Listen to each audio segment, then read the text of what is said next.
আসসালামু আলাইকুম রহমতুল্লাহি ওয়া বারাকাতুহু। সার্ফ থিঙ্কার ডিজিটাল মার্কেটিং এজেন্সিতে আপনাকে আবারও স্বাগতম। আমরা অনেকে ফেসবুকে অ্যাড রান করার জন্য ভিডিও কন্টেন্ট তৈরি করি এবং সেই কন্টেন্টে আমরা কনফিউজ থাকি যে আমি যে কন্টেন্টটা তৈরি করলাম সেটা আসলে পাবলিক শুনবে কিনা, বা আমার যে অডিয়েন্স তারা তাদের অ্যাটেনশনটা আমি গ্র্যাব করতে পারবো কিনা, এই ধরনের একটা কনফিউশন আমাদের মাঝে সবসময় থাকে। এখন এইটা মূলত আমরা জানি না যে আমরা আসলে স্ক্রিপ্টটা কিভাবে বানাতে হবে, বা কোন কথার পরে আসলে কোন কথা বলবো, কি বললে আমি একজন অডিয়েন্সের অ্যাটেনশনটাকে নিতে পারবো, এবং ফাইনালি শুরুতে কি থাকবে শেষে কি থাকবে এটা নিয়ে কোনো কিন্তু গাইডলাইন আমাদের থাকে না। না থাকার কারণে এই ধরনের কনফিউশনে আমরা সবসময় পড়ে থাকি। তো এই ভিডিওতে আমি এই বিষয়টা আপনাদেরকে ক্লিয়ার করে দিব যে কিভাবে হচ্ছে যে ভিডিওর জন্য আপনারা রিসার্চ করে স্ক্রিপ্টটাকে লিখবেন বা কোন পর্যায়ে আসলে কি সাজাবেন। আমি এখানে রিসার্চে যাব না, আমি শুধু যে ডাটাগুলোকে কোথায় কি রাখবেন স্ক্রিপ্টে এবং সেটা কিভাবে উপস্থাপন করবেন এই জিনিসটা দেখানোর চেষ্টা করব। তো চলুন এটা স্ক্রিনে দেখি। তো দেখেন এখানে একটা অডিয়েন্স আপনি খেয়াল করবেন যে ফেসবুকে যখন স্ক্রল করে একজন মানুষ, তখন স্ক্রল করতেই থাকে।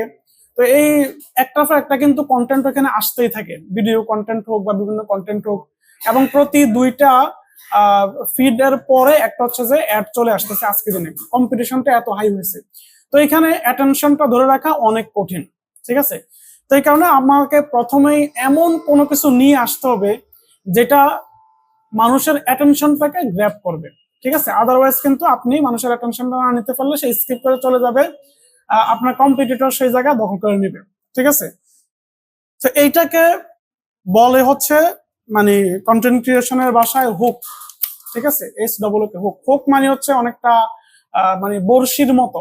ঠিক আছে, বড়শিতে যখন আমরা বড়শি দিয়ে মাছ ধরার চেষ্টা করি তখন সেখানে একটা মানে বাঁকা করে বড়শির একটা অংশ থাকে। ঠিক আছে, তো ওই অংশটা হচ্ছে যে এই যে এটা দেখেন, এখানে মাছের জন্য খাবার দেওয়া থাকে। ঠিক আছে, তারপরে এই খাবারটা খাওয়ার চেষ্টা করলে বড়শিতে উপরে নাড়াচাড়া হলে দেখলে সেটাকে আমরা টান দেই। ঠিক আছে, টান দিয়ে তুলি। তো এইটা হচ্ছে মূলত হুক। ঠিক আছে, যেটার মাধ্যমে হচ্ছে যে মাছ আটকাবে যখন আপনি মাছ ধরবেন। তো কন্টেন্ট যখন আপনি ক্রিয়েট করবেন, আপনি যখন সেটা দিয়ে অ্যাড রান করবেন, তখন প্রথমে কিন্তু আপনার একটা হুক থাকতে হবে, যে হুকের কারণে মানুষ আপনার ফানেলে বা আপনার সিস্টেমে আটকে যাবে, আপনার ভিডিওটা দেখবে। ঠিক আছে, দ্বিতীয়বার রিটার্গেট করে তাদেরকে কাজ করতে পারবেন। তো প্রথমে এমন কিছু থাকবে যেটা হচ্ছে হুক, মানে এমন কোন ওয়ার্ড থাকবে যেটার কারণে মানুষ আটকায় যাবে, মানুষ আপনার ভিডিওটা দেখবে। এটাই সহজ উদাহরণ। আচ্ছা, হুকের পরে হচ্ছে অডিয়েন্স ফিল্টারেশন। অডিয়েন্স ফিল্টারেশন হচ্ছে আপনার যে অডিয়েন্সটা, আপনি যাদেরকে টার্গেট করা হচ্ছে যে এই অ্যাডটা মানে রান করবেন, ঠিক আছে, তাদেরকে আপনি এখানে মেনশন করে দিবেন। যে ধরেন আপনি যদি একজন কর্মজীবী মহিলা হন, তাহলে আমাদের এই XYZ প্রোডাক্টটা কি হবে, আপনার জন্য অনেক বেশি বেনিফিটেড হবে।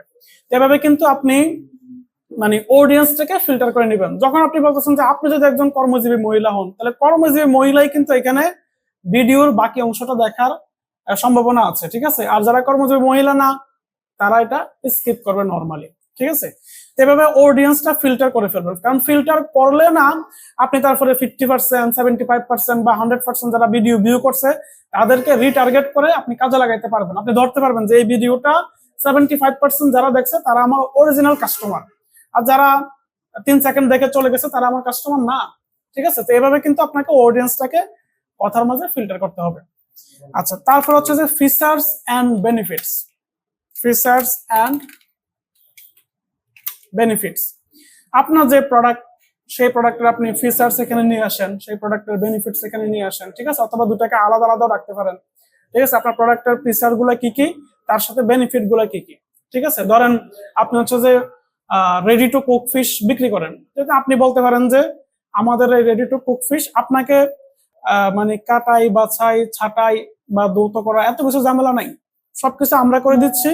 আপনি জাস্ট হচ্ছে যে যেটা করবেন সেটা হচ্ছে আপনি অর্ডার করবেন, হাতে পাবেন, ফ্রিজে রাখলেন, যখন আপনার মনে ছিল ফ্রিজ থেকে বের করলেন, সরাসরি রান্না করে ফেললেন। ঠিক আছে, এভাবে ফিচার্স এবং বেনিফিট দুটাকে ম্যাচ করে হচ্ছে যে আপনার এই অংশটা ক্লিয়ার করতে হবে। অনেকে আমরা শুধুমাত্র ফিচার্স বলি যে ভাই আমার এই ফিচার ওই ফিচার ইত্যাদি ইত্যাদি, বাট দিন শেষে এগুলো দিয়ে কিন্তু সেল হবে না। আপনাকে ফিচার্সের সাথে এটা দিয়ে তার বেনিফিট কি, তার লাইফে কি ভ্যালু অ্যাড হতেছে সেই জিনিসটাও ক্লিয়ার করতে হবে। আশা করি আমি জিনিসটা বুঝতে পেরেছি। ফাইনালি আপনি হচ্ছে যে তাকে কল টু অ্যাকশন দিতে পারেন।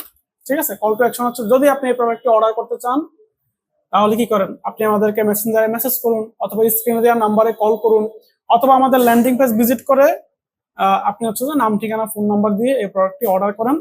খুব শীঘ্রই অফিস থেকে কল দিয়ে রিকনফার্ম করা হবে এবং ডেলিভারি ম্যান আপনার কাছে পৌঁছায় দিবেন। ঠিক আছে, এভাবে হচ্ছে যে কল টু অ্যাকশন দিবেন। ঠিক আছে, এর বাইরে আরো এখানে মানে পয়েন্ট চাইলে আমি অ্যাড করতে পারি, যেমন আপনি আর্জেন্সি ক্রিয়েট করার প্ল্যান করতে পারেন। ঠিক আছে, আপনার হচ্ছে যে কম্পিটিটর যারা আছে তাদেরকে আপনি কোনোভাবে নেগলেক্ট করে তাদের কোনো উইক পয়েন্টকে টেনে এনে ধরে সেটাকে আপনি ইয়ে করতে পারেন। মূল বিষয় হচ্ছে যে আপনি প্রথমে একটা হুক দিবেন, তারপর হচ্ছে অডিয়েন্স ফিল্টার করবেন, তারপর হচ্ছে ফিচার্স এন্ড বেনিফিট লিখবেন, তারপর হচ্ছে ফাইনালি কল টু অ্যাকশন দিবেন। ঠিক আছে, তো এই সিকোয়েন্স অনুযায়ী আপনি একটা স্ক্রিপ্ট সাজিয়ে নেবেন। সাজিয়ে নেওয়ার পরে আপনি যখন এই সিকোয়েন্স ধরে ভিডিও শুটটা করবেন, ঠিক আছে, তখন হচ্ছে যে এটা দিয়ে আশা করা যায় যে আপনি অডিয়েন্সের অ্যাটেনশনও নিতে পারবেন এবং তাদেরকে আপনার প্রোডাক্টের সম্বন্ধে আপনি ক্লিয়ারও করতে পারবেন। ফাইনালি কল টু অ্যাকশন দেওয়ার কারণে আপনার সাথে মানুষ এঙ্গেজও হবে এবং সেল হবে। তো যদি ভিডিওটা উপকৃত হয় তাহলে একটা লাইক দিবেন, কমেন্ট করবেন, শেয়ার করবেন এবং এই ধরনের আরো ভিডিও পাওয়ার জন্য আপনি আমার চ্যানেলটাকে সাবস্ক্রাইব করে রাখতে পারেন। ধন্যবাদ, ভালো থাকবেন, আসসালামু আলাইকুম।